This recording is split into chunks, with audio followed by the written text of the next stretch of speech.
So Team Trump Vance is getting smarter now and more targeted in its advertising, which is good because we have 5 weeks to go. I mean, it's down to it now, 5 weeks left. And thankfully, one of the things they did was run an ad on her weird trans prisoner stance in her own hand, filled out in her ACLU questionnaire in 2019.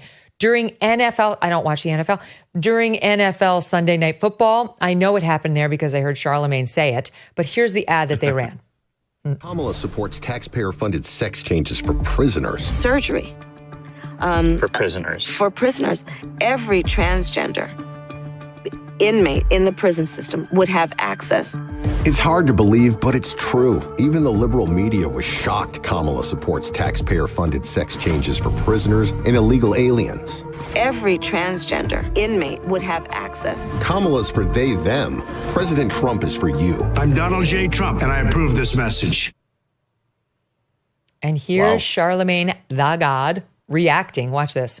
I'll tell you what, that ad they was running during the football games this weekend claiming the vice president supports funding gender transition surgeries for all prison inmates and migrants in the U.S., that was nuts. I don't know if it was... I wouldn't say nuts, but that was crazy. That was funny. I don't know if it was the backdrop of football, but when you hear the narrator say Kamala supports taxpayer-funded sex changes for prisoners, that one line, I was like, hell no, I don't want my taxpayer dollars going to that. I definitely see that she did. That ad was effective. It literally said that Kamala supports taxpayer-funded sex changes for prisoners. And it talks about how, she supports funding gender transition surgeries for all prison inmates and migrants in the United States. That ad was impactful. It was. I'm not going to lie. I was like, damn. Was it because it was during football? Yes. I think it was during football. I don't think I would have paid that commercial no attention if it was any other time. What do you make of it, Joe? I think he's absolutely right. It's funny that he said that the ad claimed that she wants this. He's still sort of couching it a little bit. Remember, this is the same guy, Charlamagne. I don't know the guy. He seems like a very good broadcaster. But Joe Biden said, if you don't know to vote for me or vote for Trump, you ain't black. And Charlamagne just took it. So he's still kind of couching it, but he's right. As a manly man, like I am, clearly, if I were watching football and that popped up, or watching boxing and that popped up, or watching something that's filled with testosterone and virility, I probably would go, holy crap, really? That's what she wants?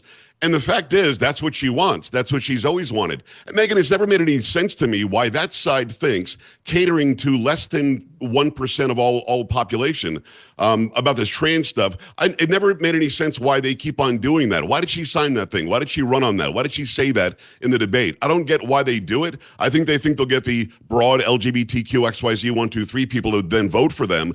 I don't think so. I don't think anybody is okay with spending our money to give somebody some vanity surgery to make them feel better because they came here illegally or because they're locked up. It doesn't make sense to me, to be honest. So we're going to fund the sex change operations of serial killers. Makes a lot of sense. That's exactly where we want our taxpayer dollars going. Meanwhile, the Biden administration is saying that we need to dig deep into our pockets to help the victims of Hurricane Helene. So we just gave another, $2.6 billion to Ukraine. And he's turning around to American citizens saying, I need more of your money because we don't have it in our federal coffers to help the people who are suffering in the wake of. But we do have it, according to Kamala Harris, to pay for the sex change operations of serial killers and people in this country illegally. Help it, make it make sense. Well, I can't because I'm rational and I'm reasonable and I'm logical like you. As we're watching this unfold, we see the guy walking around in his fatigues the other day, this little dictator guy. You might not feel that way. I do about Zelensky. $260 billion that we've sent over there. According to some reports, Andy Biggs says it's even more out of Arizona. So we sent that kind of money there, but we can't get Starlink up unless Trump talks to Elon Musk to help people that are in the storm-ravaged areas. Biden couldn't leave Delaware to go to the White House and pretend he was working. Kamala Harris couldn't come off the campaign trail and say, hey, we're thinking about you. I'm back at the White House. What can we do for you? And then to ask the American people to support the American people. As Megyn, how many billions of dollars have we given illegal aliens that have come across the border in phones and food and room and board and housing and everything else? It just doesn't make any sense. I think the regular American, even if they lean left, even if they're far left, is going, wait a second. Shouldn't we take care of our neighbor first? This is them saying who they are. They weren't smart enough to get off the campaign trail. He wasn't smart enough to get off the beach for a day and go back to Washington, D.C. That's not that far from Delaware, to say, I'm at least here for you. They're completely detached. And what I love is that they're showing it to us. You can't even deny it anymore. They're completely disconnected from the regular American. They just want to be monarchs. I mean, it does seem interesting that this hurricane is like they ignored it. The people in power ignored it for the first 3 days. Exactly. And then only yesterday did Kamala Harris put out that very fake looking photo of her on Air Force Two with what may or may not have been a blank sheet of paper in front of her. I mean, it is possible they somehow whited out what was in front of her. Her earbuds weren't plugged in, Megyn. The earphones were not plugged in. They don't work if you don't plug them in. I mean, come on. Exactly. So, and she's like, oh, I've been hard at work. And Joe Biden was asked, all I can think of is Joe Biden now in the wake of Maya Rudolph's Saturday Night Live. Joe Biden. What Joe Biden said was that he spent 2 hours on the phone from Delaware. Oh, 2 hours? Really? Okay. I mean, Trump was actually down there immediately and coordinating with Elon and coordinating with the Graham operation to get relief supplies in there. And he's not even the president, Joe. Right. The righteous indignation of Joe Biden when he was walking out with that gigantic door that I don't think he could even open anymore by himself. He stopped and turned when the reporter said, why weren't you in command? Were you commanding this relief effort? He said, it's called a telephone. I was in command on the phone 2 hours each day. Oh, wait a second. Look, at the end of the day, you've got people who just don't care unless they think they can gain votes. Now, we can talk about that region. Asheville is a very, very liberal city. Some call it the East Coast version of San Francisco. So they're not going to gain any votes there. They already own Asheville. The surrounding areas are all red, just like East Palestine, some would say, when there was a train derailment and Joe Biden didn't go for 2 years. So at the end of the day, they only care about votes. They care about keeping their power. They care about sitting on the throne and not being kicked off. But Americans are not stupid. And again, doesn't matter if you're left or right, and if Megyn Kelly and Joe Pags agree with the people watching and listening or not. What we do agree on is my neighbors are in need and you're taking care of trans surgeries. My neighbors are in need and you're at the beach. My neighbors are in need and you're telling me how you eat no for breakfast on all the smoke. It doesn't make any sense. It just doesn't. It's not logical, Megyn. And you and I are so logical, it makes our faces hurt. Look at my face. My face hurts because of all this.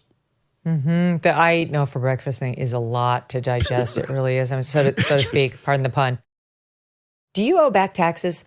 Are your tax returns still unfiled? Did you forget to file for an extension? The October 15th deadline is fast approaching and time is running out. If you have not gathered all of your documents or made any estimated payments, you could soon be targeted by the IRS. After October 15th, the IRS can garnish your wages, freeze your bank accounts, or even seize your property. That's the bad news. The good news is there's help available.